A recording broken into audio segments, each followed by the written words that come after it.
आज ही Doubtnut app download करें। Doubtnut पर होगा अब आपके सभी मैथ्स, केमिस्ट्री, फिजिक्स और बायोलॉजी डाउट्स का सफाया। बस अपने क्वेश्चन की फोटो खींचो, उसे क्रॉप करो और तुरंत वीडियो सोल्यूशन पाओ।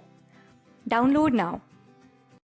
हेलो एवरीवन, हमारा वही चैप्टर चल रहा है जिसका नाम है अकाउंटिंग इक्वेशंस। ठीक है, इसके हमने बहुत सारे क्वेश्चंस कर लिए हैं प्रैक्टिकली कि अकाउंटिंग क्वेश्चन किस तरह से प्रिपेयर करते हैं, फिर उसके बाद बैलेंस शीट प्रिपेयर करते हैं। लेकिन सबसे पहले हम ट्रांजैक्शन का एक टेबल प्रिपेयर करते हैं जिसमें हम एक्सप्लेनेशन लिखते हैं कि कौन सा अकाउंट इंक्रीज होगा और कौन सा डिक्रीज होगा। ठीक है, उसके बाद हम प्रिपेयर करते हैं अपनी अकाउंटिंग इक्वेशन। देन हम प्रिपेयर करते हैं अपनी बैलेंस शीट, और अगर बैलेंस शीट जो है वो होती है हमारी फाइनल इक्वेशन से प्रिपेयर, और अगर हमारी बैलेंस शीट जो है इक्वल आ जाती है, इसका मतलब हमारा जो क्वेश्चन है हमने किया है, जितने भी ट्रांजैक्शंस के एडजस्टमेंट्स किए हैं वो बिल्कुल सही की हैं। तो चलिए पहले कंसेप्ट वाइज कर लेते हैं जो प्रैक्टिकली बहुत इंपॉर्टेंट है अकाउंटिंग क्वेश्चन का। फिर उसके बाद ये कंटिन्यू करेंगे ये वाले क्वेश्चन को, और इसको भी one by one her transaction को डिटेल में समझेंगे। जैसे पिछले क्वेश्चन में हम हर क्वेश्चन की एक एक ट्रांजैक्शन को डिटेल में समझते थे। इससे क्या होगा, क्लैरिटी मिलेगी और हमारी अकाउंटिंग क्वेश्चन भी स्टेप बाय स्टेप जो है फॉर्म होती रहेगी और हमें समझ आती रहेगी कि किस तरह प्रिपेयर करनी है।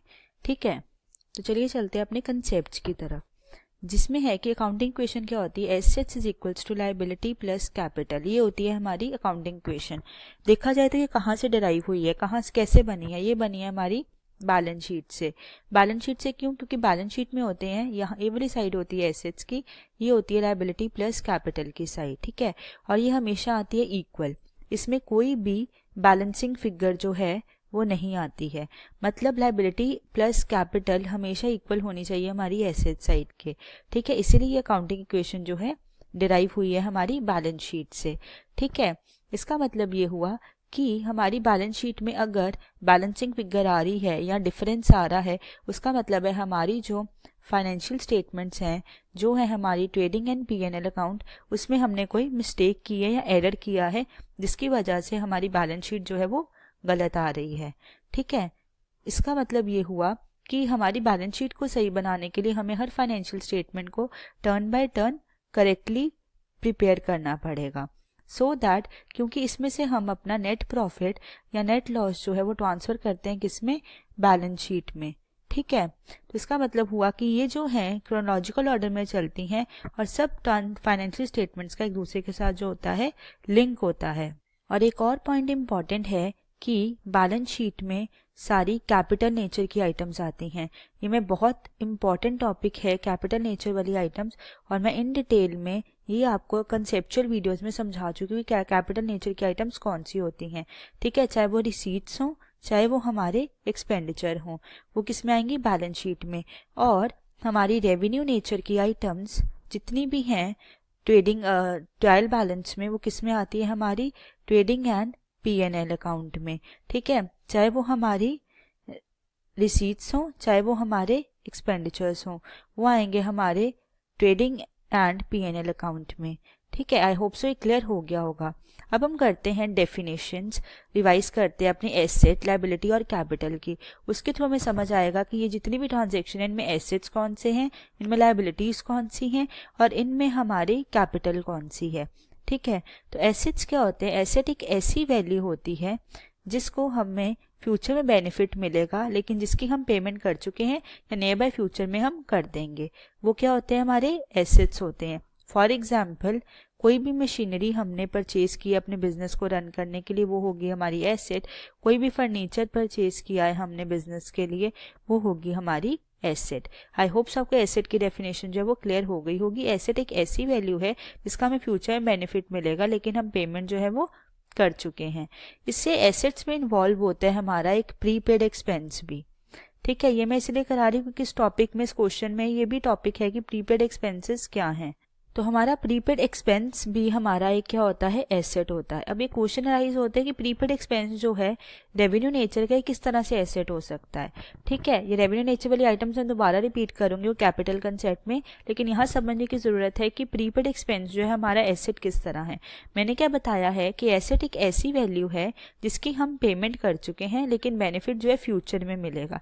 फॉर एग्जाम्पल हमने सैलरी जो है एडवांस में पे कर दी है अपने एम्प्लॉयज़ को, ठीक है, और उसका बेनिफिट जो एम्प्लॉयज़ हैं हमें हमारा काम करके अगले मंथ में देंगे। इसका मतलब एक ऐसी वैल्यू है ये हमारी सैलरी जिसकी हम पेमेंट कर चुके हैं लेकिन बेनिफिट हमें फ्यूचर में मिलेगा, ठीक है। अब आई होप सबको समझ आ गया होगा कि प्रीपेड एक्सपेंसेस क्या होते हैं, हमारे एसेट्स होते हैं, और उसका रीज़न भी मैंने आपको समझा दिया एसेट की डेफिनेशन के थ्रू, ठीक है। अब हम चलते हैं अपनी नेक्स्ट डेफिनेशन पे, वो है हमारी लायबिलिटी। तो लायबिलिटी क्या होती है? लायबिलिटी एक ऐसी वैल्यू होती है जिसकी हमने फ्यूचर में पेमेंट करनी है, हमारे बिजनेस के ऊपर ऑब्लिगेशन है या रिस्पॉन्सिबिलिटी है या रिस्ट्रिक्शन है, ठीक है, लेकिन किसको करनी है हमने? आउटसाइडर्स को। ये आउटसाइडर्स यहाँ पे वर्ड बहुत इंपॉर्टेंट है, ये पेमेंट हम सारी आउटसाइडर्स को करते हैं, ठीक है। तो वो होती है हमारी लायबिलिटी। फॉर एग्जाम्पल हमने कोई लोन लिया है बैंक से या किसी फाइनेंशियल इंस्टीट्यूशन से, वो क्या होगी? हमारी लायबिलिटी होगी जिसकी हमने फ्यूचर में पेमेंट करनी है। किसके रूप में? इंस्टॉलमेंट प्लस इंटरेस्ट के रूप में हमने वापस करना है लोन। किसको? हमारे बिजनेस के बैंक को करना है। हमारे बिजनेस के ऊपर ऑब्लिगेशन है, रिस्पॉन्सिबिलिटी हमारे बिजनेस की, एक रिस्ट्रिक्शन है हमारे बिजनेस के ऊपर, ये आपने पे करना है किसको? आउटसाइडर को, मतलब बैंक को, ठीक है। तो आई होप सबको लायबिलिटी की डेफिनेशन भी इन डिटेल समझ आ गई होगी, लायबिलिटी क्या होता है। नेक्स्ट आता है इसमें concept outstanding expenses. Outstanding expenses भी जो होते हैं वो क्या होते हैं? हमारी लायबिलिटी होते हैं।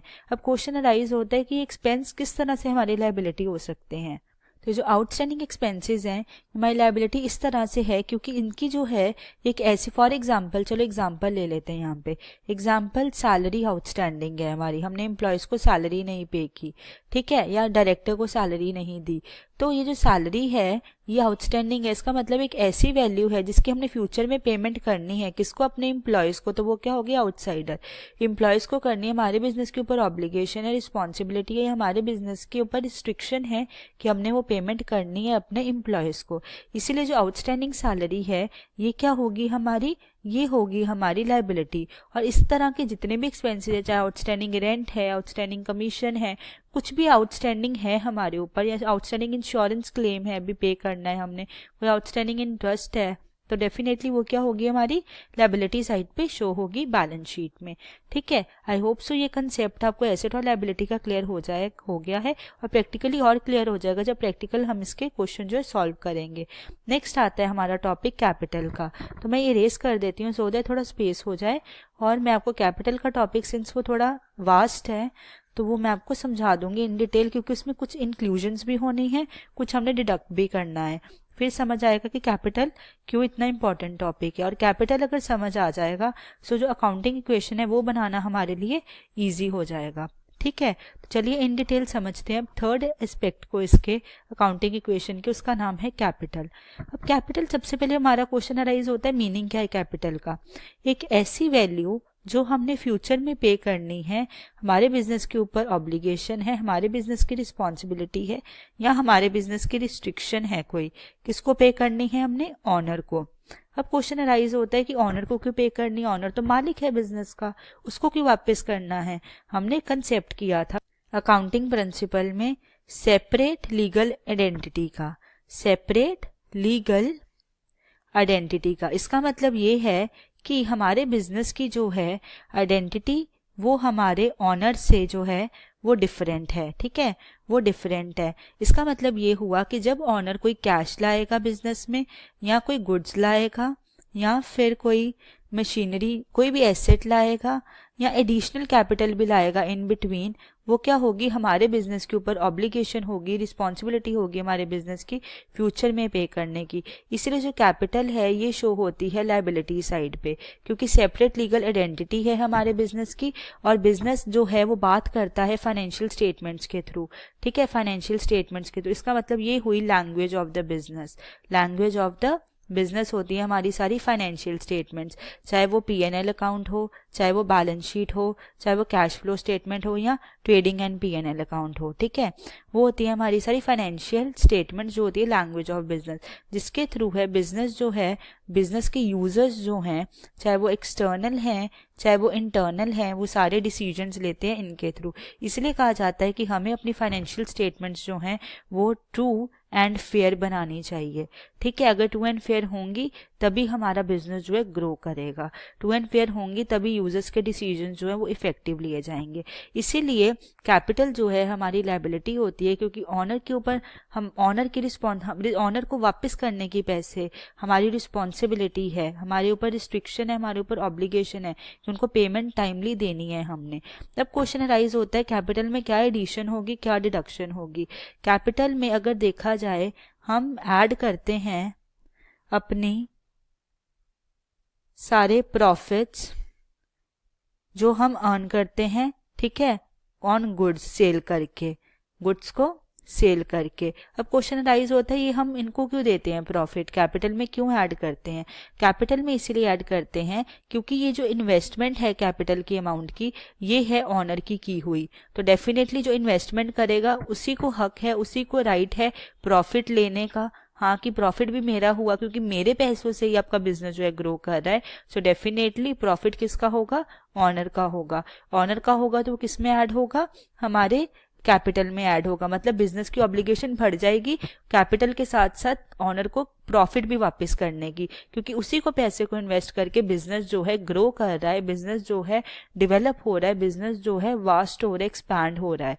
ठीक है, इसी वजह से क्या हुआ कि हमें कैपिटल में करना पड़ेगा ऐड अपने प्रॉफिट को जो गुड्स में सेल करके हुआ है। गुड्स कौन से, जिसमें जो बिजनेस है डील करता है, वो सारे गुड्स को सेल करके जो प्रॉफिट हुआ है वो ऐड होगा हमारी कैपिटल में। आई होप सो आपको लॉजिकल रीजन के साथ समझ आ गया होगा कि ये प्रॉफिट जो है गुड्स पे जो आता है हमारा, ये ऐड क्यों होगा। नेक्स्ट है, अगर लॉस हो रहा है सो डेफिनेटली वो भी कौन बेयर करेगा, हमारा ऑनर ही बेयर करेगा। वही रीजन है कि उसके कैपिटल को इन्वेस्ट करके हमें लॉस हो रहा है, सो डेफिनेटली लॉस भी किसको बेयर करना पड़ेगा, हमारे ऑनर को बेयर करना पड़ेगा। ऑनर को बेयर करना पड़ेगा, इसका मतलब ये होगा कि ऑनर को ये बेयर करना पड़ेगा कि वो हो जाएगा लेस उसकी कैपिटल में से। सो प्रॉफिट होगा ऐड और लॉस होगा माइनस।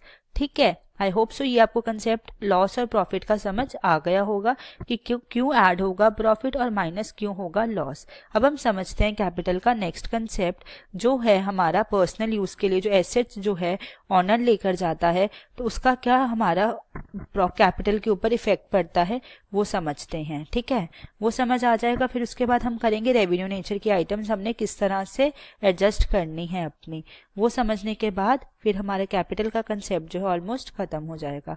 ठीक है, सो मान लो कि पर्सनल यूज के लिए कुछ पैसा निकलवाया है हमारे ऑनर ने। ठीक है, मान लो उसने फर्नीचर परचेज करना था या कोई व्हीकल परचेज करना है पर्सनल यूज के लिए, कैपिटल में से, इसीलिए वो डिडक्ट होगा। अब क्वेश्चन अराइज होता है ये डिडक्ट क्यों होगा, माइनस क्यों होगा उसकी कैपिटल में से।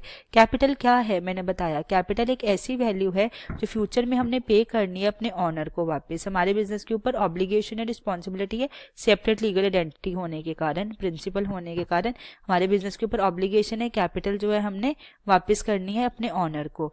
ठीक है, इसका मतलब ये हुआ कि इसमें से हमने अगर पर्सनल यूज का हम माइनस कर देते हैं इतना कैपिटल, अब और हमने अपने ऑनर को वापस करना है, ये हमने वापस कर दिया है। और उसने वो पर्सनल यूज के लिए जो मर्जी लिया हो, क्योंकि वो बिजनेस पर्पस के लिए उसने यूज नहीं किया, तो वो हम उसने यूज किया पर्सनल यूज के लिए। तो इसका मतलब ये हुआ चाहे उसने फर्नीचर खरीदा चाहे व्हीकल खरीदा, वो हमारे एसेट्स ना होकर हम पर्सनल यूज के लिए माइनस कर देंगे उसके कैपिटल में से। हाँ भाई, हमने आपको इतने वापस कर दिए, अब हमारे ऊपर ऑब्लिगेशन है इतने वापस करने की आपको। ठीक है, इसीलिए इसका मतलब है ये पर्सनल यूज की आइटम जो है ये इसीलिए क्या होती है, माइनस होती है हमारी कैपिटल में से। अब नेक्स्ट कंसेप्ट आता है कि हमारी अकाउंटिंग इक्वेशन में सिंस रेवेन्यू नेचर का कोई भी इफेक्ट देने के लिए नहीं है, क्योंकि हम बैलेंस शीट में सारी कैपिटल आइटम्स को शो करते हैं, तो रेवेन्यू आइटम्स हम किस तरह से एडजस्ट करेंगे अपनी अकाउंटिंग इक्वेशन में जो है assets is equals to liability plus capital. तो चलिए समझते हैं किस तरह से रेवेन्यू नेचर की आइटम्स जो है हम एडजस्ट करेंगे अपनी अकाउंटिंग इक्वेशन में। जो रेवेन्यू नेचर की आइटम्स है उसका इफेक्ट किस पे आता है हमारे, उसका इफेक्ट आता है ट्रेडिंग एंड P&L अकाउंट पे। ठीक है, फिर उसमें से हम निकालते हैं नेट प्रॉफिट और नेट लॉस, है ना, उसमें से हमारा आता है नेट प्रॉफिट या नेट लॉस आता है। फिर क्या करते हैं हम इससे इसे हम करते हैं कैरी फॉरवर्ड। ठीक है, कैरी फॉरवर्ड करते हैं किसमें, बैलेंस शीट में। बैलेंस शीट में कहाँ कैरी फॉरवर्ड होता है, ये कैरी फॉरवर्ड होता है हमारा कैपिटल में। किस तरह, अगर नेट प्रॉफिट है तो कैपिटल में क्या हो जाएगा, ऐड हो जाएगा नेट प्रॉफिट, और अगर हमारा नेट लॉस है तो वो क्या हो जाएगा, कैपिटल में से माइनस हो जाएगा हमारा नेट लॉस। यही होता है ना, इसका मतलब ये हुआ, ये जो एंड रिजल्ट आ रहा है हमारे नेट प्रॉफिट और नेट लॉस रेवेन्यू आइटम्स का सारी, ये किस में जाके एडजस्ट हो रहा है, हमारी कैपिटल में एडजस्ट हो रहा है। तो जब भी हम अकाउंटिंग इक्वेशन बनाएंगे तो हमारी कैपिटल में ही सारी रेवेन्यू नेचर की आइटम्स जो हैं वो एडजस्ट होंगी। ठीक है, चाहे वो रिसीट्स हो चाहे वो हमारे एक्सपेंडिचर हो। रिसीट्स से इनकम होंगी तो वो क्या होंगी, डेफिनेटली प्लस होंगी, और अगर एक्सपेंडिचर होंगे तो वो होगा माइनस होगा। आई होप सो आपको समझ आ गई होगी कि कैपिटल नेचर की आइटम में जो है, जो रेवेन्यू नेचर की आइटम्स है वो कैपिटल में किस तरह से हमने एडजस्ट करनी है और कैपिटल में क्यों एडजस्ट करनी है ऑनर की। ठीक है, तो चलिए चलते हैं अब अपने नेक्स्ट कंसेप्ट की तरफ जो इम्पॉर्टेंट है हमारे प्रैक्टिकल एस्पेक्ट से, और वो है हमारा कि हमारी कौन कौन सी ऐसी कंडीशन है जब हमारी ये जो काउंटिंग इक्वेशन है assets is equal to liability plus capital ये इक्वल होती है। वो 4 कंडीशंस है, वो समझने के बाद फिर हम करेंगे अपना क्वेश्चन कंटिन्यू, और हमारे को डिटेल में अच्छे समझ आएगा कि क्वेश्चन हमें क्या कहना चाहता है। ठीक है, जब भी एक हमारा एसेट इंक्रीज हो रहा है और उसी वैल्यू से, उसी अमाउंट से हमारी एक लायबिलिटी भी इंक्रीज हो रही है, सो डेफिनेटली हमारी अकाउंटिंग इक्वेशन इक्वल होगी। अगर एक एसेट एक अमाउंट से डिक्रीज हो रहा है और उसी अमाउंट से एक लायबिलिटी भी डिक्रीज हो रही है, तब भी हमारी अकाउंटिंग इक्वेशन इक्वल होगी। अगर एक एसेट जो है इंक्रीज हो रहा है और उसी अमाउंट से एक एसेट जो है डिक्रीज हो रहा है, ठीक है, इसका इफेक्ट हो गया नलीफाई, और लायबिलिटी पे तो पहले ही नलीफाइड इफेक्ट है, तो ये भी क्या होगी, इक्वल हो जाएगी हमारी अकाउंटिंग इक्वेशन। और मान लो एक लायबिलिटी जो है इंक्रीज हो रही है और उसी अमाउंट से एक लायबिलिटी जो है डिक्रीज हो रही है, इसका इफेक्ट क्या हो गया, नलीफाई हो गया। यहाँ पे तो एसेट पे पहले ही नलीफाई है, सो डेफिनेटली ये भी इक्वल हो जाएगा। आई होप सो आपको ये कंसेप्ट भी अच्छे से समझ आ गया होगा कि ये 4 कंडीशंस हैं जिसमें हमारी अकाउंटिंग इक्वेशन जो है इक्वल होती है। ठीक है, तो चलिए चलते हैं अपने क्वेश्चन की तरफ और देखते हैं हमें क्वेश्चन की क्या रिक्वायरमेंट है। अकाउंटिंग इक्वेशन प्रिपेयर करते हैं और 1 बाय 1 हर ट्रांजेक्शन को इन डिटेल अच्छे से समझते हैं और उसकी देखते हैं कि अकाउंटिंग इक्वेशन पे क्या इफेक्ट आएगा इंडिविजुअली। ठीक है, तो चलिए चलते हैं अपनी अकाउंटिंग इक्वेशन प्रिपेयर करते हैं क्वेश्चन के थ्रू। चलिए पढ़ते हैं क्वेश्चन और उसे अब सॉल्व करते हैं। क्वेश्चन कहता है prove that the accounting equation is satisfied in all the following transactions of Ramanujam और also prepare the balance sheet. इसमें हम क्या करेंगे, पहले तो एक्सप्लेनेशन टेबल बनाएंगे, कौन सा अकाउंट इंक्रीज हो रहा है कौन सा डिक्रीज, फिर अकाउंटिंग इक्वेशन प्रिपेयर करेंगे, फिर बैलेंस शीट प्रिपेयर करेंगे। ठीक है, चलिए पहला हमारी ट्रांजेक्शन है started business with cash of ₹1 lakh.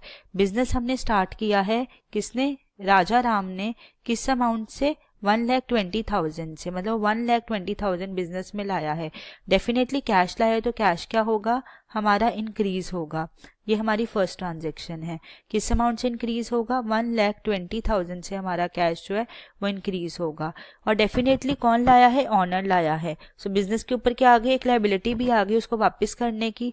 क्यों, क्योंकि सेपरेट लीगल आइडेंटिटी की वजह से हमारी एक रिस्पॉन्सिबिलिटी बन गई कि हमने पैसे जो हैं जो ऑनर लाया है उसको वापस करने हैं हमने इन फ्यूचर। ठीक है, तो वो क्या हमारी लायबिलिटी का नाम होता है, कैपिटल। तो कैपिटल क्या हो गई, बिजनेस की इंक्रीज होगी, लायबिलिटी इंक्रीज होगी। कितनी अमाउंट से इंक्रीज हुई, 1,20,000 के अमाउंट से हमारी कैपिटल भी इंक्रीज हो गई। अब एक एसेट है, ये साइड एसेट की है, ये है लायबिलिटी प्लस कैपिटल की साइड, ये हो गई हमारी इक्वल इस ट्रांजेक्शन से। आई होप सो ये ट्रांजेक्शन आपको इन डिटेल समझ आई होगी कि लॉजिकल रीजन के साथ अब समझ आ रहा होगा कि ये ट्रांजेक्शन में ये 2 अकाउंट्स के इफेक्ट हुए हैं। एक हमारा हुआ है कैश का और दूसरा हमारा हुआ है किसका, कैपिटल का। ठीक है, एक हुआ है हमारा कैश का और दूसरा हुआ है कैपिटल का, दोनों इंक्रीज हुए हैं। एक साइड एसेट इंक्रीज हुई, एक साइड लायबिलिटी इंक्रीज हुई, तो इक्वल हो गए।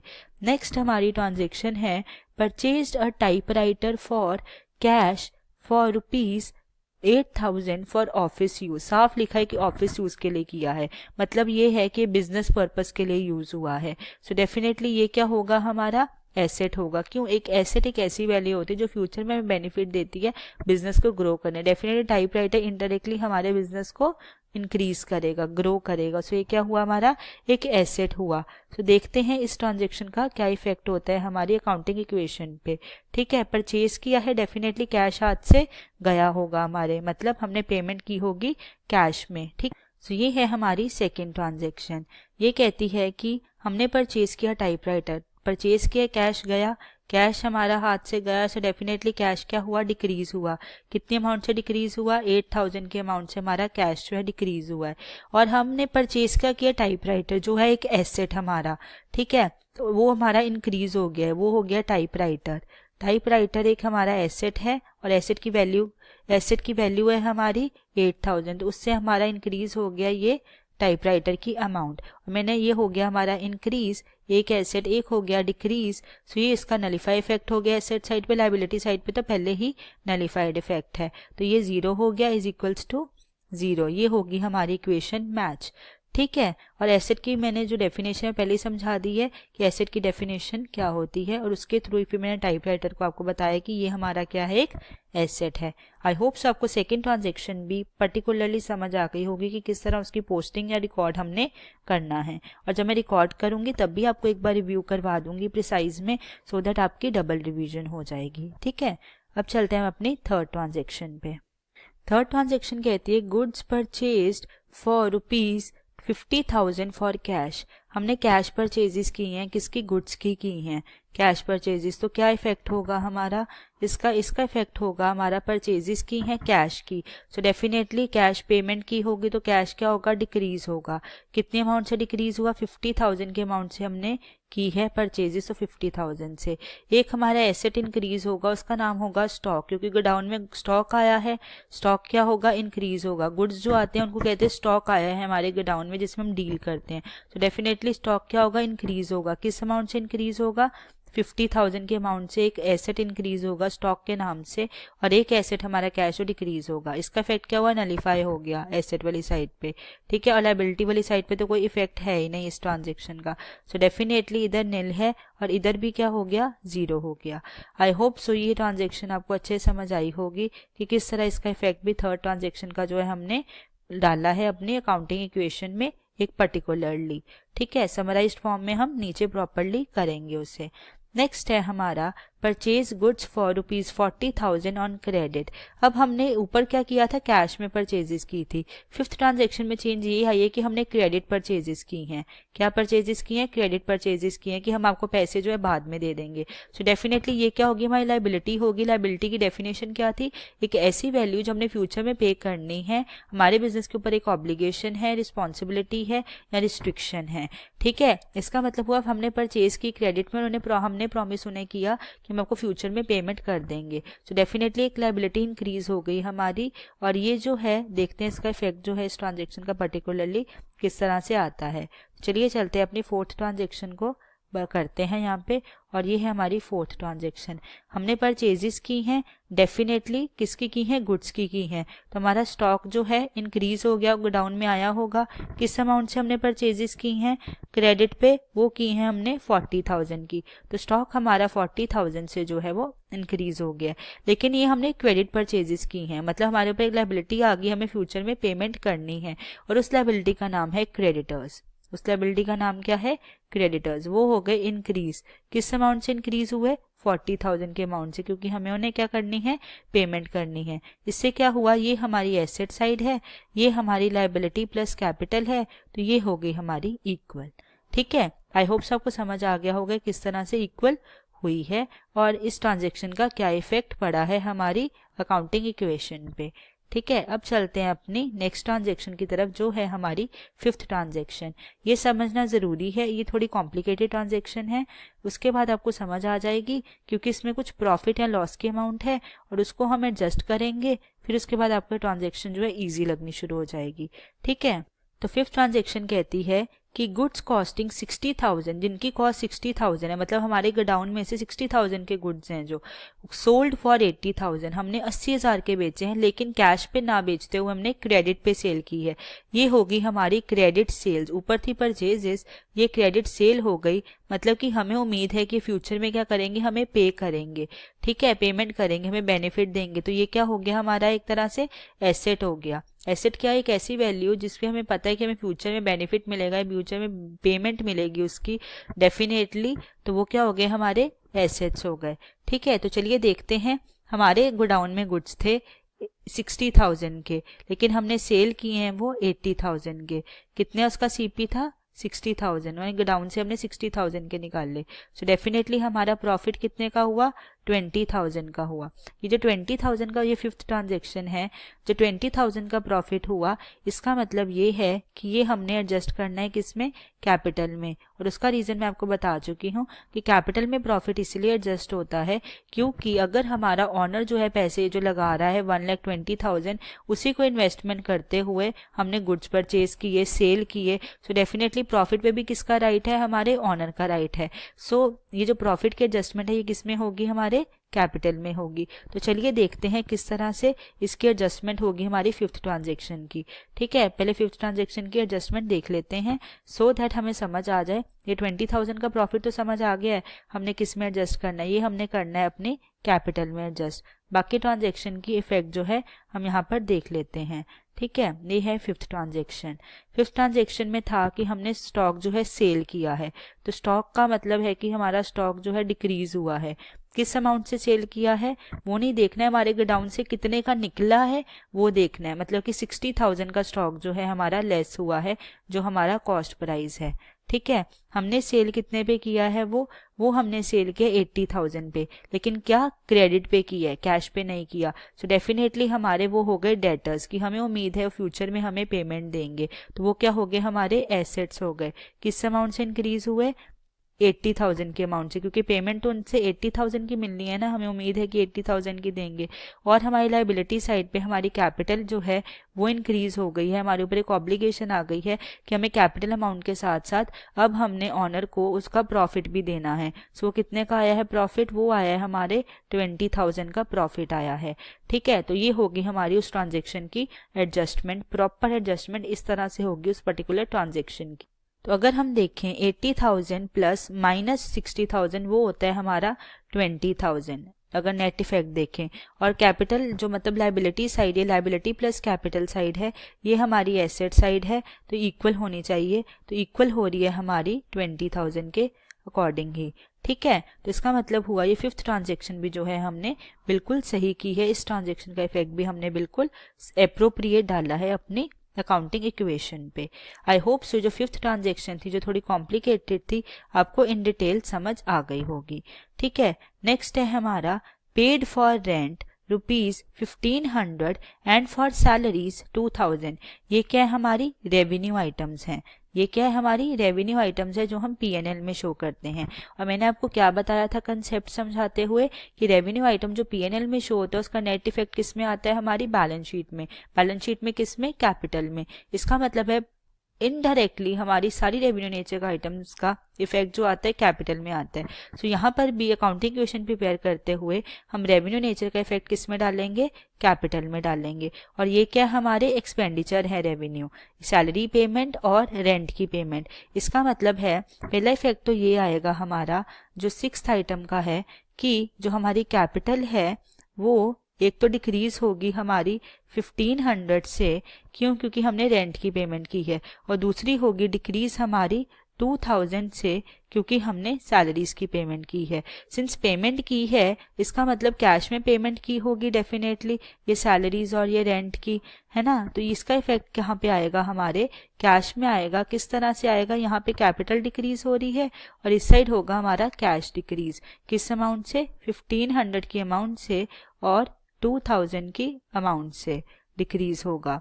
ठीक है, इसका मतलब है ये हमारी एसेट साइड है, ये हमारी लायबिलिटी प्लस कैपिटल साइड है, ये इक्वल होनी चाहिए। ये देखो -1,500 प्लस -2,000 ये कितना हो गया हमारा? इसका टोटल होता है हमारा 3,500। ठीक है, तो ये हो गया -3,500, ये इक्वल है, ये भी है -3,500। तो ये हो गया हमारा assets is equal to liability plus capital, ये होगी हमारी इक्वल, इसका मतलब है इस ट्रांजेक्शन का इफेक्ट भी हमने बिल्कुल एप्रोप्रिएट, बिल्कुल सही डाला है अपनी अकाउंटिंग इक्वेशन को प्रिपेयर करते हुए। सिंस रेवेन्यू आइटम्स थी इसलिए हमने इसका इफेक्ट जो है कैपिटल में डाला है, और पेमेंट की है डेफिनेटली कैश में की होगी, तो हमने कैश भी डिक्रीज कर दिया है उन दोनों की अमाउंट से। I hope so 6th transaction भी आपको समझ आ गई होगी कि इसका इफेक्ट जो है किस तरह से हमारी अकाउंटिंग इक्वेशन पे आएगा। ठीक है, अब हम चलते हैं अपनी 7th ट्रांजेक्शन की तरफ। तो 7th ट्रांजेक्शन के लिए हम यहाँ पर इसकी प्लेसमेंट करते हैं सो दैट आपको समझ आ जाए कि 7th ट्रांजेक्शन की जो है किस तरह से हमारी अकाउंटिंग इक्वेशन में प्रिपेयर होगी। सो ये है हमारी 7th ट्रांजेक्शन जो कहती है रिसीव्ड ₹800 फॉर कमीशन। कमीशन क्या है हमारी? रेवेन्यू नेचर की आइटम, और रिसीव हुई है मतलब ये है हमारी इनकम रेवेन्यू नेचर की। ये किस में एडजस्ट होगी? हमारे कैपिटल में होगी। क्यों? क्योंकि रेवेन्यू नेचर की आइटम्स मैंने आपको पहले ही बताया है वो कैपिटल में होंगी, क्योंकि उसका नेट इफेक्ट जो P&L का है वो कैपिटल में आता है। इसका मतलब रेवेन्यू नेचर का इफेक्ट भी हमारी कैपिटल में आएगा। सो हमने रिसीव की है कमीशन कितनी अमाउंट की? 800 की। इसका मतलब हुआ कि हमारा जो कैश है वो हो गया इंक्रीज, क्योंकि रिसीव की हैं। सो किस अमाउंट से इंक्रीज हुआ? 800 की अमाउंट से। और दूसरा इफेक्ट आएगा हमारी कैपिटल पे, और कैपिटल पे ये इफेक्ट आएगा, कैपिटल इंक्रीज होगी। किस अमाउंट से इंक्रीज होगी? हमारी 800 की अमाउंट से हमारी कैपिटल इंक्रीज होगी। ठीक है, सो ये है हमारी एसेट साइड और ये है हमारी लायबिलिटी प्लस कैपिटल साइड, और ये होगी हमारी इक्वल। ठीक है, आई होप सबको समझ आ गया होगा कि 7 ट्रांजेक्शन जो रेवेन्यू नेचर की आइटम है, रेवेन्यू नेचर की इनकम है, उसका इफेक्ट जो है किस तरह से आना है हमारी अकाउंटिंग इक्वेशन पे। ठीक है, ये हो गया हमारा 7th ट्रांजेक्शन का इफेक्ट हमारी अकाउंटिंग इक्वेशन पे। अब हम चलते हैं अपने लास्ट ट्रांजेक्शन पे। इसका इफेक्ट जो है क्या आएगा हमारी अकाउंटिंग इक्वेशन पे वो देखते हैं, सो दैट हमारी ये ट्रांजेक्शन्स खत्म हो और इसकी प्रॉपर हम प्लेसमेंट करें अपनी अकाउंटिंग इक्वेशन में। ठीक है, तो चलिए चलते हैं अपनी लास्ट ट्रांजेक्शन की तरफ जो है 8th कहती है withdraw for private use ₹500 in cash. Cash withdraw किया है। सबसे पहले तो देखो कि कैश में हमने विड्रॉ किया है तो कैश होगा डिक्रीज। किस अमाउंट से डिक्रीज होगा? 5000 के अमाउंट से हमारा कैश डिक्रीज होगा क्योंकि विड्रॉ किया है। नेक्स्ट जो ट्रांजेक्शन का इफेक्ट आएगा वो आएगा हमारे किस पे? कैपिटल पे, लायबिलिटी साइड पे। और इसका रीजन मैंने आपको जब मैं आपको करा रही थी कंसेप्ट्स अच्छे से समझा रही थी तभी समझाया कि जो भी आइटम हम प्राइवेट यूज के लिए यूज करेंगे डेफिनेटली वो कैपिटल में से ही डिडक्ट करेंगे जो हमारे पे ऑब्लिगेशन है बिजनेस के ऊपर ऑनर को वापस करने की। इसका मतलब है पर्सनल यूज के लिए हमने ऑनर को 5000 दे दिए हैं, अब जो हमारे ऊपर ऑब्लिगेशन थी, सो 5000 हम डिक्रीज कर देंगे अपनी कैपिटल में से। तो ये है हमारी एसेट साइड, ये है हमारी लायबिलिटी प्लस कैपिटल साइड, ये होनी चाहिए इक्वल और ये आ रही है इक्वल हमारी 8 ट्रांजेक्शन के थ्रू भी। तो चलिए देखते हैं जितनी भी हमने ट्रांजेक्शन की हैं ये 1 से लेके 8 तक। आई होप सो आपको इन डिटेल अच्छे समझ आई होगी कि इन ट्रांजेक्शन का इफेक्ट जो है किस तरह से हमारी प्रॉपरली अकाउंटिंग इक्वेशन पे आएगा और कौन कौन से अकाउंट जो हैं वो इफेक्ट होंगे। और मैंने उसके लॉजिकल रीजन के साथ आपको समझाया है कि अगर ये अकाउंट इफेक्ट हो रहा है तो क्यों हो रहा है। तो चलिए बनाते हैं अब अपनी प्रॉपर एक्सप्लेनेशन टेबल जिसमें देखेंगे कौन कौन से अकाउंट जो है इफेक्ट होंगे। और मैं आपको अब बताऊंगी इन प्रिसाइज ही, यहाँ पर ये मैं आपको प्रिसाइज में ही समझाऊंगी अब, क्योंकि मैंने ऊपर एक्सप्लेनेशन टेबल प्रॉपरली आपको समझा दिया है इन डिटेल। सो ये है हमारा एक्सप्लेनेशन टेबल, ये होता है हमारे क्वेश्चन का फर्स्ट पार्ट।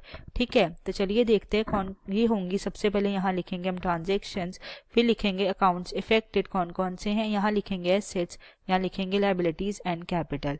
मैं प्रिसाइजली आपको यहाँ समझा देती हूँ।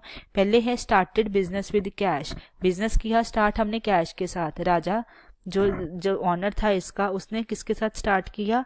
राजा राम ने कैश के साथ। कितनी अमाउंट की कैश लाया वो लाया 1,20,000 का, मतलब कैश अकाउंट जो है हमारा इंक्रीज हो गया एसेट साइड पे। और बिजनेस के ऊपर क्या आ गई? लायबिलिटी आ गई पेमेंट करने की वापस किसको? ऑनर को, due to the concept of कौन सी? सेपरेट लीगल आइडेंटिटी की। ऑनर की और बिजनेस की अलग आइडेंटिटी है तो डेफिनेटली उसके ऊपर एक ऑब्लिगेशन आ गई पेमेंट करने की, और उस ऑब्लिगेशन का नाम है कैपिटल जो लायबिलिटी साइड पे है। तो कैपिटल हो जाएगी इंक्रीज उसी अमाउंट से, तो ये हो जाएगी हमारी इक्वल अकाउंटिंग इक्वेशन। ठीक है, अब समझ आ गई कि कौन कौन से अकाउंट जो है इफेक्ट हो रहे हैं इस ट्रांजेक्शन की वजह से। अब देखते हैं सेकेंड ट्रांजेक्शन की वजह से कौन कौन से अकाउंट जो है हमारे इफेक्ट हो रहे हैं। ठीक है, इन प्रिसाइज में। सो सेकेंड ट्रांजेक्शन की परचेज किया है टाइपराइटर कैश के लिए, और यहाँ पे साफ लिखा है किसके लिए किया है, ऑफिस यूज के लिए किया है। ऑफिस यूज के लिए किया तो ये क्या होगा, हमारा टाइपराइटर होगा हमारा एसेट। क्यों, एक ऐसी वैल्यू है जो हमें फ्यूचर में बेनिफिट देगी जिसकी हमने पेमेंट कर दी है। ठीक है, तो इसका मतलब ये हुआ कि परचेज किया है सिर्फ डेफिनेटली कैश से परचेज किया होगा तो क्या होगा, कैश हमारा पेमेंट की है तो कैश क्या होगा, डिक्रीज हो जाएगा एसेट साइड पे। ठीक है, दूसरा एक इफेक्ट आएगा हमारा कि हमारा एक एसेट बढ़ा है हमारी बैलेंस शीट में, एसेट साइड पे इंक्रीज हुआ है। किस अमाउंट से, उसी अमाउंट से जिस अमाउंट से हमने कैश पेमेंट की है। ये जो टाइपराइटर हमने खरीदा है 8000 का, ये हम अकाउंट ओपन करेंगे एक टाइपराइटर का अपनी एसेट साइड पे अकाउंट्स में। सो टाइपराइटर जो है वो इंक्रीज हो जाएगा उस अमाउंट से। एक हमारा अकाउंट डिक्रीज हो रहा है, एक इंक्रीज हो रहा है एसेट साइड पे। सो इसका इफेक्ट क्या हुआ, नलीफाई हो गया, और यहाँ पे तो वैसे ही नलीफाइड है तो ये हो जाएगा इक्वल। ठीक है, आई होप सो ये भी आपको क्लियर हो गया होगा कि इस ट्रांजेक्शन का इफेक्ट जो है हमने अकाउंटिंग इक्वेशन में किस तरह से पोस्ट करना है। नेक्स्ट है हमारा परचेज गुड्स फॉर कैश। एक हमने परचेजेस की हैं किसकी, गुड्स की परचेजेस की हैं किसकी, कैश के लिए। सो एक हमारा कैश का अकाउंट जो है परचेजेस है डेफिनेटली, तो कैश क्या होगा हमारा, डिक्रीज होगा। परचेजेस की है, पेमेंट की होगी कैश में, तो कैश क्या होगा, डिक्रीज होगा। लेकिन ऑन द स्पॉट हमने क्या खरीदा है, गुड्स खरीदे हैं, डेफिनेटली हमारा स्टॉक जो है गोडाउन में वो क्या हो जाएगा, इंक्रीज हो जाएगा उसी अमाउंट से जिस अमाउंट से हमने पेमेंट की है। तो इसका क्या होगा, एक एसेट डिक्रीज हो रहा है, एक इंक्रीज हो रहा है, इसका इफेक्ट क्या हो गया, नलीफाई हो गया। और लायबिलिटी वे तो वैसे ही नलीफाइड है, तो ये हो गया हमारा इक्वल इस ट्रांजेक्शन के थ्रू भी। आई होप सो आपको समझ आ गया होगा कि किस तरह से अकाउंट जो इंक्रीज हो रहा है या डिक्रीज हो रहा है। ठीक है, अब हम चलते हैं अपने अगली ट्रांजेक्शन पे और उसे भी अच्छे से समझते हैं कि उसका इफेक्ट कौन कौन से अकाउंट पे हमारा आएगा। ठीक है, तो चलिए देखते हैं। वो है परचेज गुड्स ऑन क्रेडिट। हमने परचेज किए गुड्स ऑन क्रेडिट। ऊपर हमने कैश में परचेजेस की थी, यहाँ हमने क्रेडिट परचेजेस की हैं। मतलब कि हमने अपने कहा परचेजर सप्लायर से कि हम आपको पेमेंट जो है फ्यूचर में कर देंगे, नियर फ्यूचर में कर देंगे। ठीक है, इसका मतलब हमारे बिजनेस पे क्या है, ऑब्लिगेशन है फ्यूचर में पेमेंट करने की। सो ये क्या हुई, हमारी एक लायबिलिटी भी इंक्रीज हुई है। ठीक है, एक तो हमारे स्टॉक जो है वो डेफिनेटली इंक्रीज हुआ है, हमारे गोडाउन में गुड्स आए हैं, परचेजेस की हैं तो स्टॉक इंक्रीज हो गया है। और दूसरी साइड पे हमारे ऊपर एक लायबिलिटी भी आ गई है फ्यूचर में पेमेंट करने की, उस लायबिलिटी का नाम है क्रेडिटर्स। ठीक है, क्रेडिटर्स भी हमारे हो गए इंक्रीज, क्योंकि हमें फ्यूचर में पेमेंट करनी है अपने क्रेडिटर्स को। तो एक एसेट इंक्रीज हो रहा है, उसी अमाउंट से एक लायबिलिटी इंक्रीज हो रही है, तो हमारी अकाउंटिंग इक्वेशन क्या हो गई, इक्वल हो गई। ठीक है, आई होप सो ये भी आपको क्लियर हो गया होगा इन प्रिसाइज भी यहाँ पर कि किस तरह से एक एसेट इंक्रीज हो रहा है और एक लायबिलिटी इंक्रीज हो रही है, हमारी अकाउंटिंग इक्वेशन जो मैच कर रही है। नेक्स्ट है हमने goods sold at profit on credit. याद है ऊपर हमारे कुछ गुड्स गोडाउन से निकले थे 60,000 के, वो हमने सेल किए थे 80,000 पे, हमें हुआ था 20,000 का प्रॉफिट। और ये जो प्रॉफिट हुआ था, सबसे पहले इसकी ट्रांजैक्शन का देखते हैं क्या इफेक्ट होगा। जो प्रॉफिट हुआ है वो किस में ऐड होगा, हमारी कैपिटल में। क्यों कैपिटल में ऐड होगा, क्योंकि कैपिटल एक ऑब्लिगेशन है बिजनेस के ऊपर ऑनर को वापस करने के पैसे। इसका मतलब ऑनर की इन्वेस्टमेंट के साथ ही हमने प्रॉफिट जो है आया है हमारे बिजनेस में, तो ऑनर के साथ जो बिजनेस में हमें प्रॉफिट आया ऑनर के पैसे को इन्वेस्ट करते हुए, तो उसके ऊपर हक किसका है, डेफिनेटली ऑनर का है। सो हमारे ऊपर ऑब्लिगेशन आ गई कि हमने कैपिटल के साथ साथ ये प्रॉफिट की अमाउंट भी ऑनर को वापस करनी है। तो हमारी जो है कैपिटल जो है वो इंक्रीज होगी, ऑब्लिगेशन इंक्रीज होगी उसे प्रॉफिट देने की भी। सो प्रॉफिट जो है इसके कारण से हमारी जो है कैपिटल इंक्रीज हो जाएगी। नेक्स्ट इफेक्ट आएगा, हमारे गोडाउन से कुछ गुड्स निकले हैं क्योंकि हमने सेल की है। सो डेफिनेटली गुड्स निकले हैं तो डेफिनेटली स्टॉक क्या होगा, डिक्रीज होगा, स्टॉक कम हो जाएगा। किस अमाउंट से, कॉस्ट प्राइस के अमाउंट से जो थी 60,000 की। ठीक है, और दूसरी साइड पे हमारे ये क्रेडिट पे हमने बेचे हैं, मतलब कि वो कहते थे कि हम फ्यूचर में आपको पेमेंट कर देंगे और हमें उम्मीद है वो करेंगे। सो वो क्या हो गया, हमारे एसेट्स हो गए। एसेट एक ऐसी वैल्यू जिसकी फ्यूचर में पेमेंट आ सकती है हमें या फ्यूचर में बेनिफिट हो सकता है, उसको कहते हैं एसेट्स। तो उसका नाम, उस एसेट का नाम है डेटर्स। ठीक है, तो डेटर्स हो गए इंक्रीज। किस अमाउंट से इंक्रीज हुए हैं, वो सेलिंग प्राइस से, मतलब 80,000। ये है 60,000 की अमाउंट, ये है हमारी 80,000 की अमाउंट। ठीक है, और प्रॉफिट हुआ है हमें 20,000 का। और इसका नेट इफेक्ट भी है, ये है माइनस में क्योंकि स्टॉक डिक्रीज हो रहा है, ये हमारी प्लस में क्योंकि हमें उम्मीद है पैसे देंगे। तो ये हो गया हमारा, इसका इफेक्ट भी कितना हो गया, 20,000 का पॉजिटिव इफेक्ट हो गया। तो ये हो गई हमारी इक्वल। ठीक है, आई होप सो ये भी आपको इन डिटेल समझ आ गई होगी कि इसका इफेक्ट जो है किस तरह से हमारी अकाउंटिंग इक्वेशन पर आएगा। ठीक है, अब चलते हैं अपनी नेक्स्ट ट्रांजेक्शन पे। हमने किया पे रेंट और सैलरीज किसमें, कैश में पेमेंट की है, कैश में पेमेंट की है। और जो रेंट है, ये जो सैलरीज हैं, ये क्या है, रेवेन्यू है, एक्सपेंडिचर्स है ना हमारे, कि हमने एक्सपेंसेस किए हैं। सो रेवेन्यू नेचर के हैं, पीएनएल में शो होते हैं। जो आइटम हमारी पीएनएल में शो होती है वो कहाँ पे एडजस्ट होती है, हमारी कैपिटल में। क्यों, क्योंकि उसका नेट इफेक्ट जो है, नेट प्रॉफिट या नेट लॉस, वो इफेक्ट करता है हमारी कैपिटल को। इसका मतलब है रेवेन्यू नेचर की आइटम किसको इफेक्ट करती हैं, कैपिटल को इफेक्ट करती हैं। सो जो कैपिटल हमारी होगी डिक्रीज होगी। डिक्रीज क्यों होगी, क्योंकि हमने पेमेंट की है, एक्सपेंसेस है हमारे, उस अमाउंट से हमारी कैपिटल डिक्रीज हो जाएगी। और उसी अमाउंट से हमारा कैश एसेट साइड पे डिक्रीज हो जाएगा क्योंकि हमने पेमेंट की है कैश में। ये है एसेट, ये है लाइबिलिटी, तो ये हो गई हमारी इक्वल। ठीक है, liability plus assets equal liability plus capital होता है। एक एसेट डिक्रीज हो रहा है, उसी अमाउंट से हमारी कैपिटल डिक्रीज हो रही है। ठीक है, ये एक्सपेंसेस के कारण रेवेन्यू नेचर की। ठीक है, तो इसका मतलब ये हुआ हमारी जो इक्वेशन है वो हो गई मैच, वो हो गई इक्वल। आई होप सो ये ट्रांजेक्शन भी आपको समझ आ गई होगी कि इसका इफेक्ट जो है हमने किस तरह से पोस्ट करना है अपनी अकाउंटिंग इक्वेशन पे। अब चलते हैं अपनी नेक्स्ट ट्रांजेक्शन की तरफ और देखते हैं इसका इफेक्ट एसेट पे या लायबिलिटी पे किस साइड पे होगा और किस तरह से अकाउंटिंग इक्वेशन को ये इफेक्ट करेगा। वो है हमारी रिसीव्ड कमीशन। हमने कमीशन रिसीव की है, ये क्या है, रेवेन्यू नेचर है, लेकिन ये रेवेन्यू नेचर की इनकम है। ठीक है, सबसे पहले किसको इफेक्ट करेगी, ये हमारी लायबिलिटी साइड पे कैपिटल को। क्यों, क्योंकि इसीलिए क्योंकि हमारी पीएनएल का नेट इफेक्ट जो आता है, नेट प्रॉफिट या नेट लॉस, वो इफेक्ट करता है हमारी कैपिटल को। तो इसका मतलब है कि रेवेन्यू नेचर की सारी आइटम्स किसको इफेक्ट करेंगी, कैपिटल को। कैपिटल में कैपिटल इंक्रीज हो जाएगी। क्यों, क्योंकि हमने कमीशन रिसीव की है, ये हमारी इनकम है रेवेन्यू नेचर की, तो ये हमारी कैपिटल को इंक्रीज करेगी।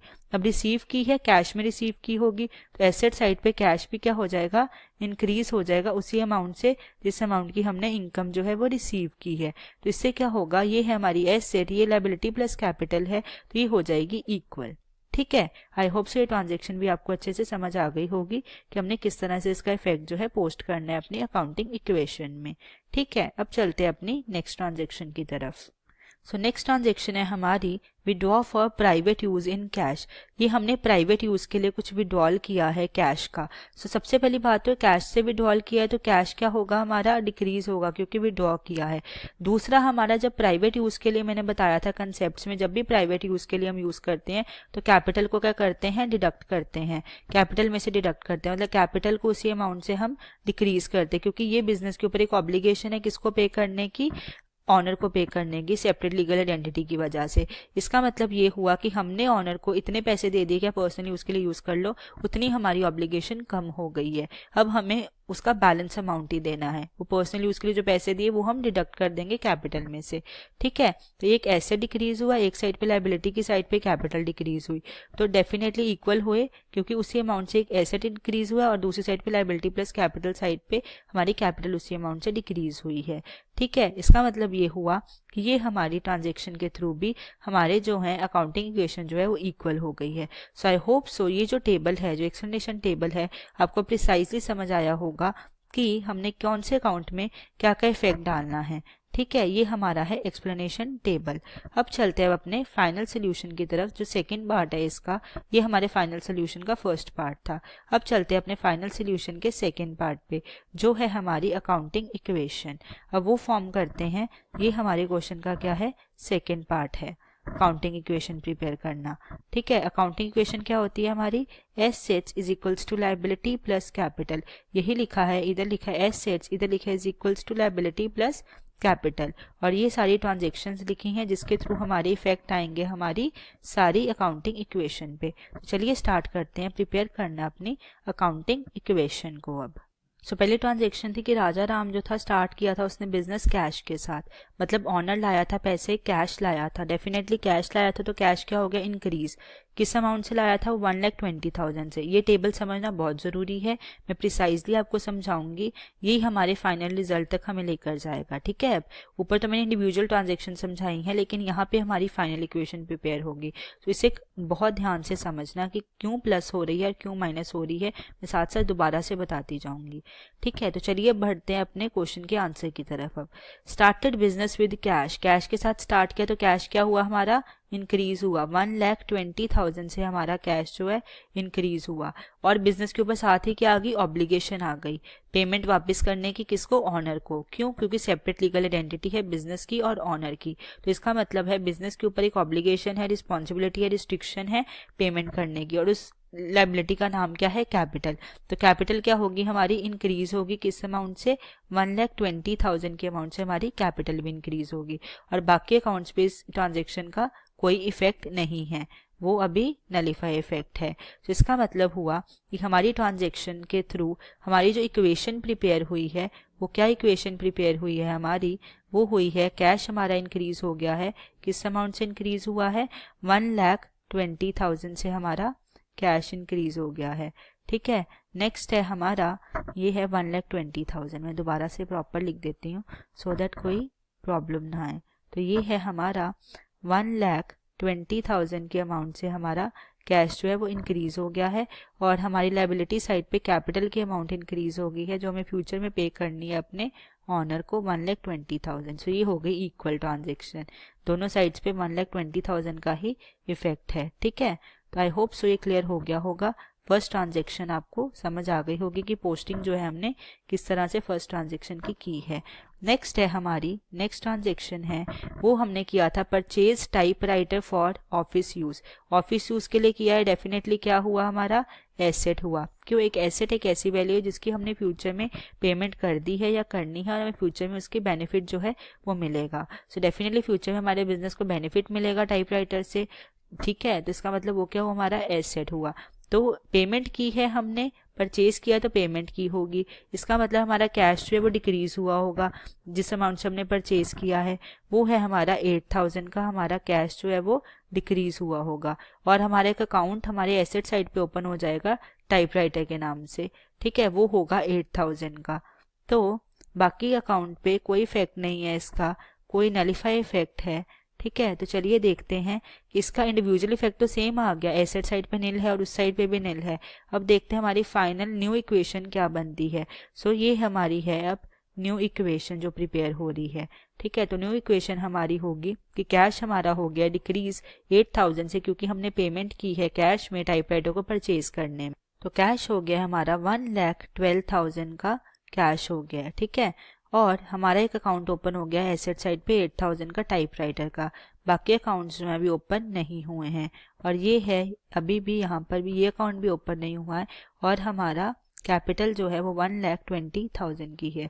देखो एंड इफेक्ट जो है 1,12,000 प्लस 8,000 1,20,000 है, और हमारी लायबिलिटी साइड भी हमारी 1,20,000 है। सो इसका मतलब है ये इक्वेशन हमारी हो गई इक्वल, जो न्यू इक्वेशन बनी है।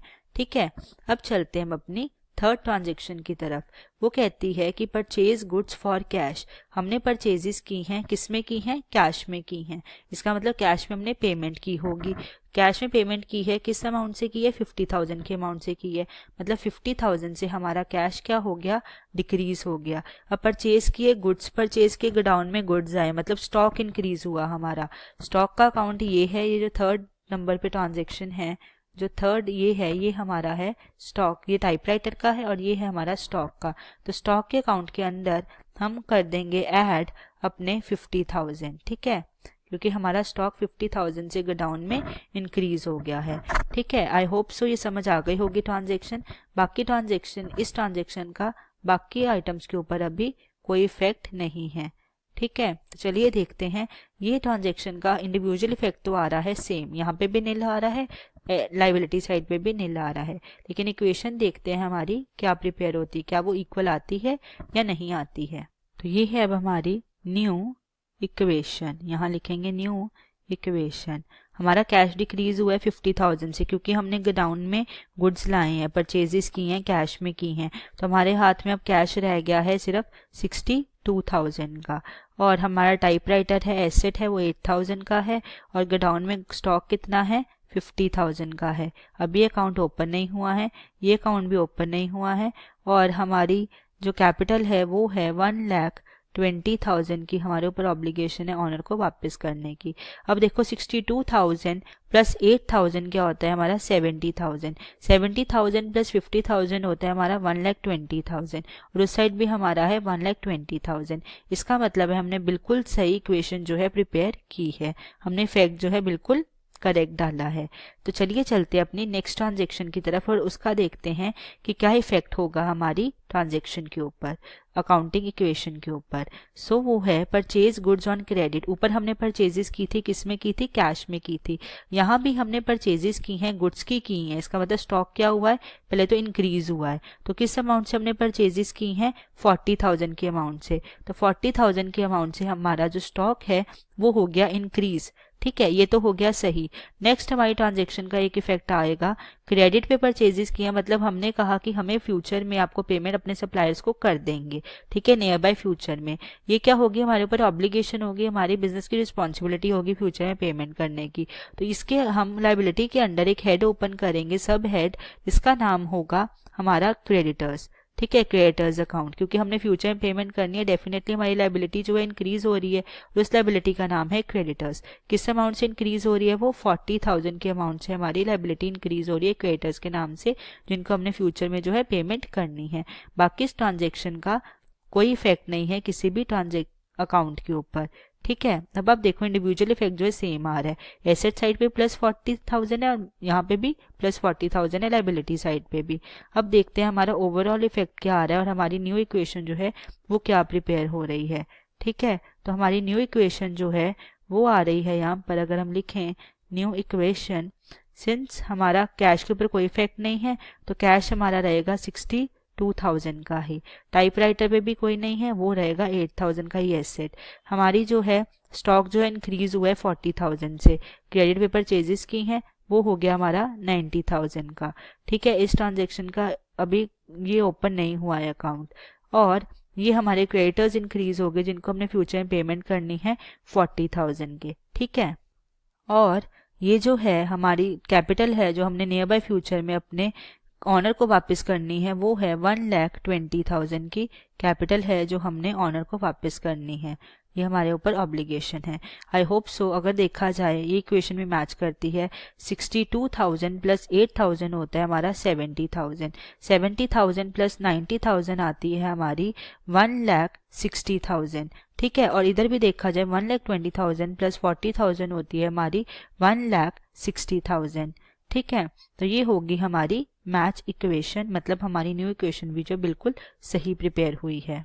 नेक्स्ट ट्रांजेक्शन है हमारी गुड सोल्ड की है प्रॉफिट पे, लेकिन क्रेडिट पे सेल की है। याद है हमारे को, यहाँ पे मैं आपको वर्किंग नोट प्रॉपर प्रिपेयर करके दिखाती हूँ क्योंकि वर्किंग नोट भी क्वेश्चन का एक पार्ट होते हैं। तो यहाँ पे हम वर्किंग नोट प्रिपेयर करते हैं इस ट्रांजेक्शन के लिए। इसका नाम लिखते हैं ऊपर वर्किंग नोट।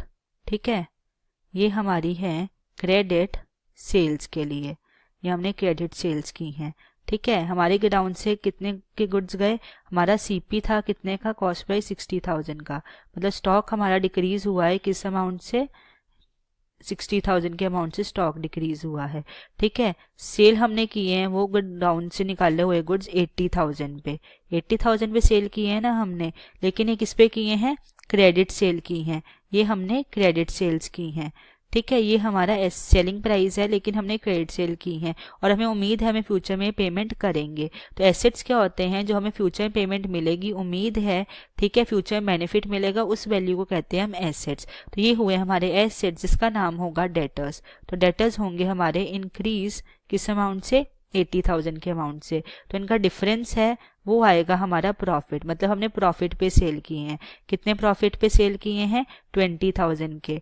60,000 के गुड्स थे, हमने 80,000 पे सेल किए, तो हमें 20,000 का क्या हुआ, प्रॉफिट हुआ। तो प्रॉफिट मैंने आपको क्या बताया था, किस में एडजस्ट होता है, कैपिटल में एडजस्ट होता है। मतलब कैपिटल इंक्रीज हो जाएगी, हमारे बिजनेस के ऊपर ऑब्लिगेशन हो जाएगी कि जितनी कैपिटल ऑनर लाया था उसकी इन्वेस्टमेंट करते हुए हमने इतना प्रॉफिट भी अर्न कर लिया है, तो डेफिनेटली इस प्रॉफिट पे किसका राइट है, ऑनर का राइट है। तो वापस को करना है, ऑनर को करना है, इसलिए हमारी ऑब्लिगेशन जो है 20,000 से इंक्रीज हो जाएगी ऑनर को पैसे वापस करने की। तो चलिए इसका इफेक्ट डालते हैं अपनी अकाउंटिंग इक्वेशन पे और देखते हैं कि हमारा जो इफेक्ट हम डाल रहे हैं वो बिल्कुल सही आएगी इक्वेशन या नहीं आएगी, इक्वल होगी या नहीं होगी।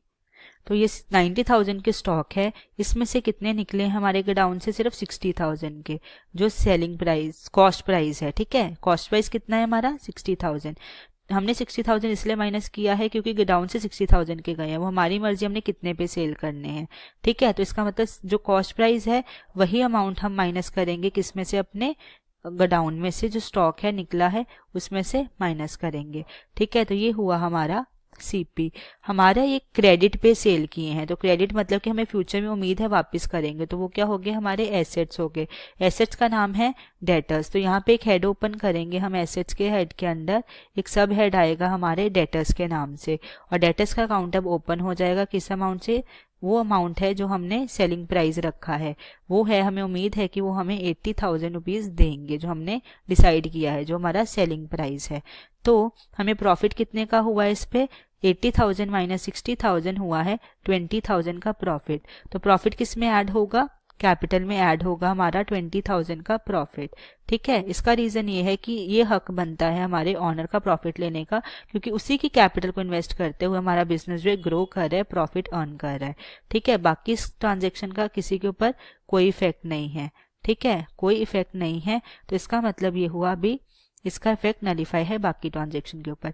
देखा जाए तो इस साइड हमारा 80,000 माइनस 60,000 20,000 इफेक्ट आ रहा है, उधर भी 20,000 आ रहा है, मतलब कि सिंगल ट्रांजेक्शन का इफेक्ट तो सिमिलर आ रहा है। अब देखते हैं हमारी न्यू इक्वेशन जो है वो मैच करती है या नहीं करती है। तो यहाँ लिखेंगे हम, क्या लिखेंगे, न्यू इक्वेशन, और न्यू इक्वेशन जो है वो हमारी फॉर्म हो रही है, हमारे कैश इन हैंड तो 62,000 ही है।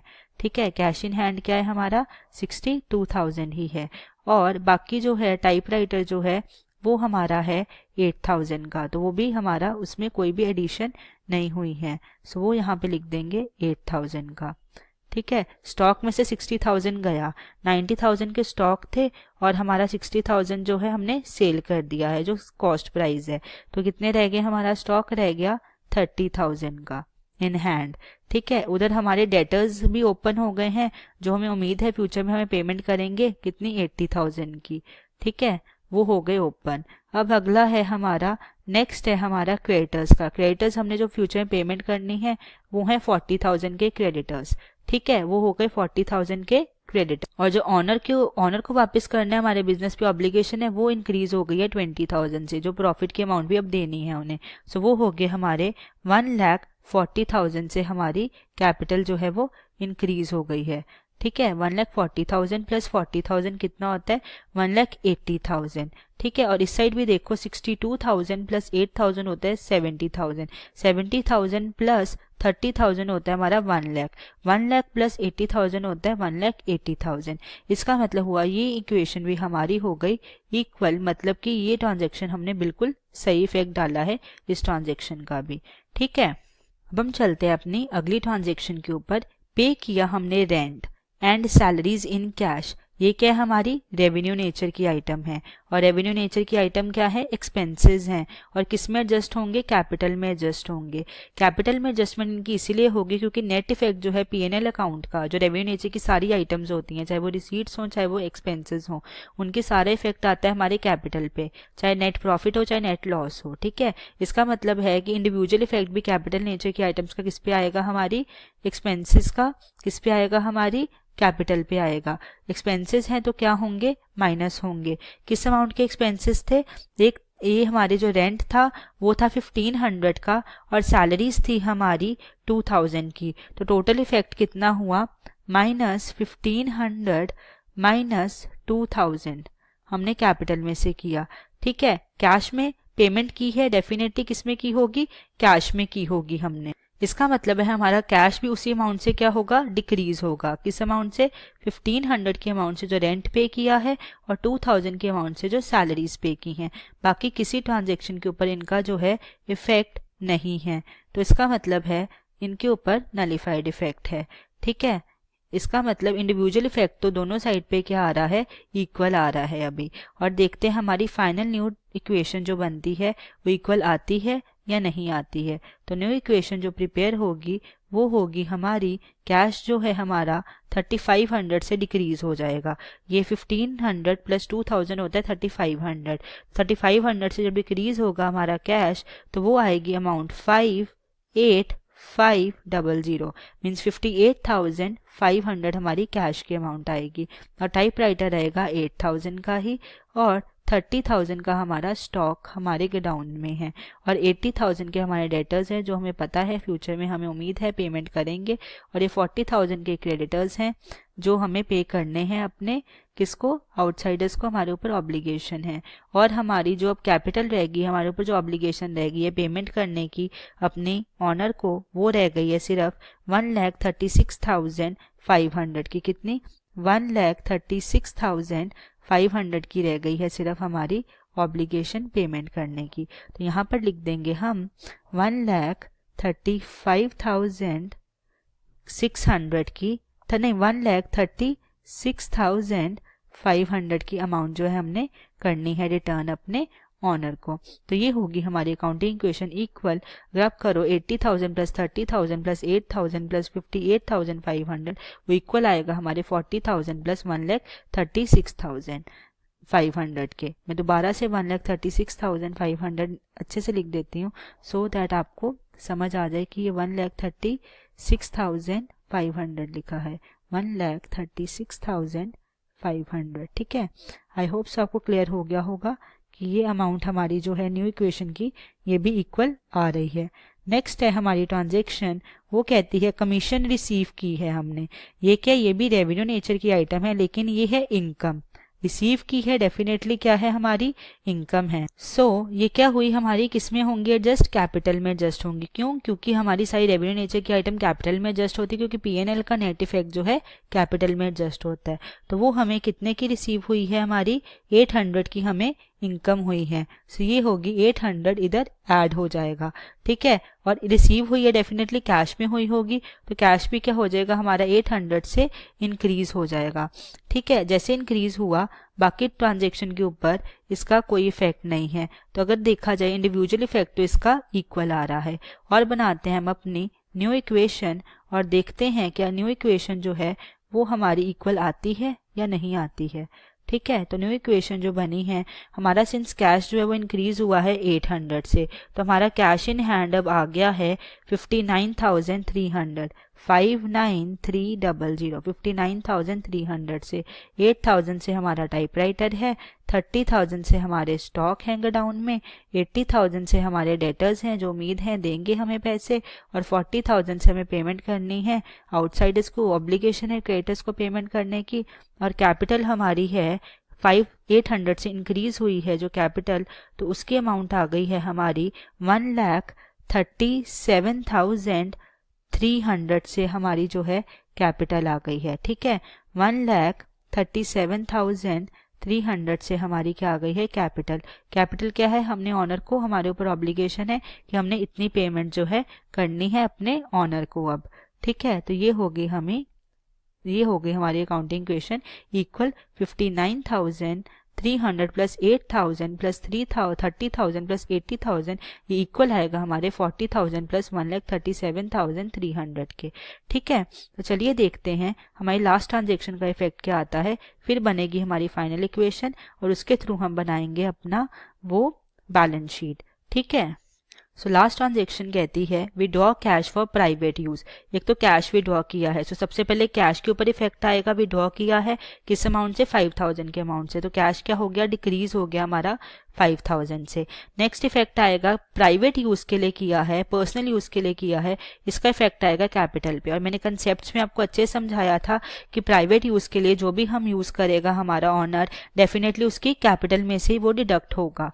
क्यों? क्योंकि हमने उसको उतनी पेमेंट कर दी है और वो ऑफिस पर्पज़ के लिए यूज़ नहीं कर रहा है, मतलब वो हमारा एसेट नहीं बन रहा है वो अमाउंट। इसका मतलब है कि वो उसकी प्राइवेट यूज़ के लिए तो हम डिडक्ट कर देंगे और कहेंगे कि आपको इतनी पेमेंट हमने कर दी है और हमारे ऊपर ऑब्लिगेशन 5000 की पेमेंट नहीं करने की है अब आपको। ठीक है, तो इसका मतलब हुआ कि 5000 हम डिडक्ट कर देंगे अपनी कैपिटल में से, हमारी ऑब्लिगेशन हो गई कम ऑनर को पे करने की। तो ये हमारी बने बाकी ट्रांजैक्शंस के ऊपर इसका इफेक्ट जो है वो निल है। ठीक है, कोई इफेक्ट नहीं आया है बाकी ट्रांजैक्शन के ऊपर। तो देखा जाए इंडिविजुअल इफेक्ट जो है इस ट्रांजैक्शन का वो इक्वल आ रहा है। एसेट साइड पे -5000 है, लायबिलिटी साइड पे भी -5000 है। तो चलिए देखते हैं जो हमारी न्यू फाइनल इक्वेशन बन रही है। न्यू इक्वेशन नहीं है अब ये हमारी है फाइनल इक्वेशन। तो जो फाइनल इक्वेशन प्रिपेयर हो रही है क्या वो सही हो रही है, इक्वल आ रही है या नहीं आ रही है? तो ये है हमारी फाइनल इक्वेशन। अब हमारा कैश जो है डिक्रीज हुआ है किस अमाउंट से? 5000 के अमाउंट से, क्योंकि हमने पेमेंट की है ऑनर को पर्सनल यूज के लिए यूज करने के लिए। सो डेफिनेटली वो कितनी अमाउंट होगी कैश की? 54,300 का हमारा कैश इन हैंड है। 8000 के हमारे टाइपराइटर है जो एसेट है हमारा। 30,000 के हमारे गोडाउन में गुड्स हैं। ठीक है, और 80,000 की हमें उम्मीद है कि हमें पेमेंट मिलेगी, हमारे डेटर्स हैं। और 40,000 के हमारे क्रेडिटर्स हैं जिनको हमने पेमेंट करनी है, हमारे ऊपर ऑब्लिगेशन है। और कैपिटल है गई हमारी 5000 से डिक्रीज ड्राइंग्स के कारण, सो वो हो गई 1,32,300 की। ठीक है, वो होगी 1,32,300 की, मतलब हमने ऑनर को अब इतने पैसे जो है हमारे ऊपर ऑब्लिगेशन है वापस करने की। सो ये होगी हमारी फाइनल इक्वेशन। अगर आप टोटल करो इन दोनों साइड्स का तो ये आएगा हमारा इक्वल।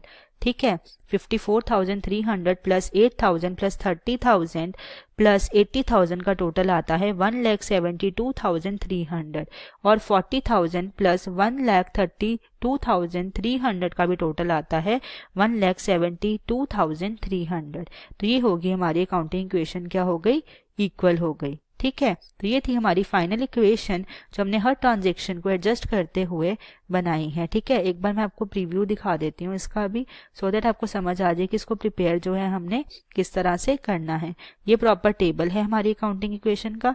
ये हमने ट्रांजेक्शन्स लिखी हैं, assets equal liability plus capital, और ये हमारा प्रॉपर टेबल है जो हमने प्रिपेयर किया है। अब हम बनाते हैं अपनी बैलेंस शीट, और जो बैलेंस शीट प्रिपेयर करेंगे हम, जो अब लास्ट क्वेश्चन का पार्ट है बैलेंस शीट, वो हम प्रिपेयर करेंगे किसके थ्रू करेंगे? वो प्रिपेयर हमारी जो बैलेंस शीट प्रिपेयर होगी वो होगी हमारी फाइनल इक्वेशन से।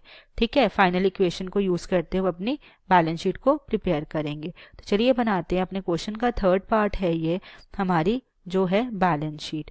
इसके बाद हमारा क्वेश्चन हो जाएगा खत्म।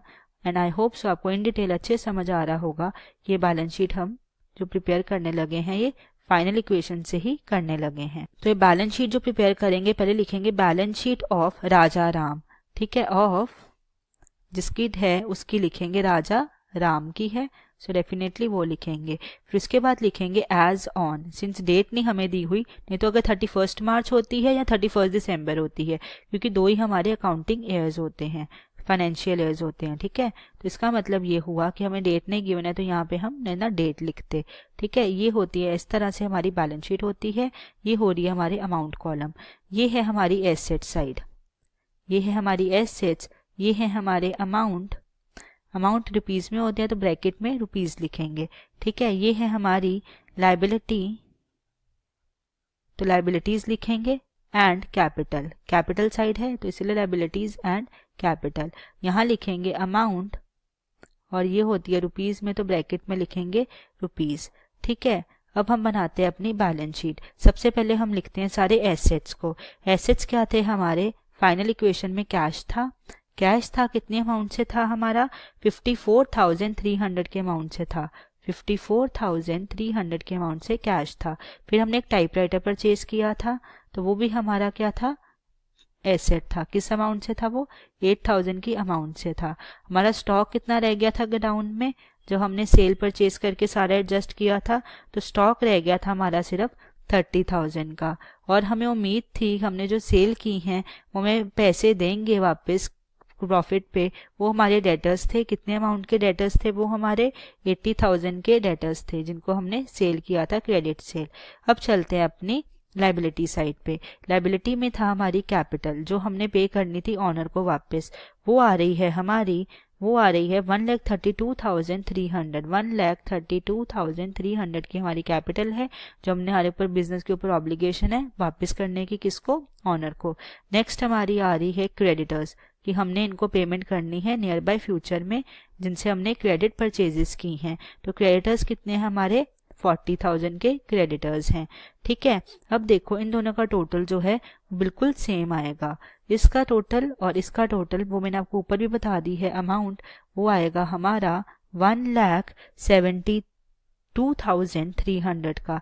कितना, 1,72,300 का टोटल इसका आ रहा है, और 1,72,300 का टोटल जो है हमारा इस साइड का आ रहा है। तो ये होगी हमारी बैलेंस शीट भी मैच हो गई।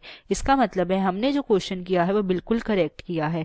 इसका मतलब जो हमारी अकाउंटिंग इक्वेशन थी assets is equals to liability plus capital, वो बिल्कुल सही प्रिपेयर हुई है फाइनल इक्वेशन और मैच हो गई है हमारी balance sheet. I hope so ये क्वेश्चन आपको इन डिटेल अच्छे समझ आया होगा कि किस तरह हमने पहले ट्रांजेक्शन्स को समझा कि कौन से अकाउंट इंक्रीज हो रहे हैं, कौन से डिक्रीज हो रहे हैं। पहले तो मैंने कंसेप्ट समझाए जिससे आपका क्वेश्चन ज़्यादा इजी हो गया। फिर उसके बाद बताया कि कौन से ट्रांजेक्शन्स की क्या इफेक्ट कौन कौन से अकाउंट में आ रहा है, कौन सा अकाउंट इंक्रीज हो रहा है, कौन सा डिक्रीज हो रहा है। फिर हमने अकाउंटिंग इक्वेशन प्रिपेयर की टर्न बाय टर्न, वो भी प्रिसाइजली समझाती है कि अगर ये आइटम प्लस हो रही है क्यों हो रही है, माइनस हो रही है तो क्यों हो रही है। फिर हमने फाइनल इक्वेशन से बनाई अपनी बैलेंस शीट जो हो गई मैच। इसका मतलब है हमारा जो क्वेश्चन है परफेक्टली राइट है, इसमें कोई भी हमारा एरर नहीं हुआ है। तो ये था हमारा आज का क्वेश्चन जो मैंने इन डिटेल में आपको अच्छे से समझाया है, और आपको अब कोई प्रॉब्लम नहीं आएगी इस क्वेश्चन को समझने के लिए, और आपको डबल रिवीजन मिलेगा इस क्वेश्चन का, सो दैट आपको दोबारा इस क्वेश्चन को रिवाइज ना करना पड़े। आई होप सो ये वीडियो आपको बहुत हेल्पफुल होगी इस क्वेश्चन को इन डिटेल अच्छे से समझने के लिए और सॉल्व करने के लिए और कंसेप्ट्स को अपने ज़्यादा क्लियर करने के लिए। ठीक है, और बाकी के जो चैप्टर के क्वेश्चंस हैं वो हम कंटिन्यू करेंगे 1 बाय 1 करके, इसी तरह इन डिटेल समझेंगे उनकी भी ट्रांजेक्शन्स को कि उनका फाइनल इफेक्ट क्या आ रहा है। उसकी भी हम अकाउंटिंग इक्वेशन ऐसे ही प्रिसाइजली बनाएंगे टर्न बाय टर्न करके, और फिर अपनी बैलेंस शीट प्रिपेयर करेंगे, और डेफिनेटली वो भी मैच करेगी क्योंकि हमारे जो कंसेप्ट्स हैं वो ज़्यादा हैं, क्लियर हो जा रहे हैं। ठीक है, तो आई होप सो ये वीडियो जो है आपको बहुत हेल्पफुल होगी इस क्वेश्चन को इन डिटेल में समझने के लिए। Thank you. क्लास 6 से 12 से लेके नीट, IIT, JEE मेंस और एडवांस के लेवल तक 10 मिलियन से ज्यादा स्टूडेंट्स का भरोसा। आज ही डाउनलोड करें डाउटनेट ऐप या व्हाट्सएप कीजिए अपने डाउट्स 8400 400 400 पर।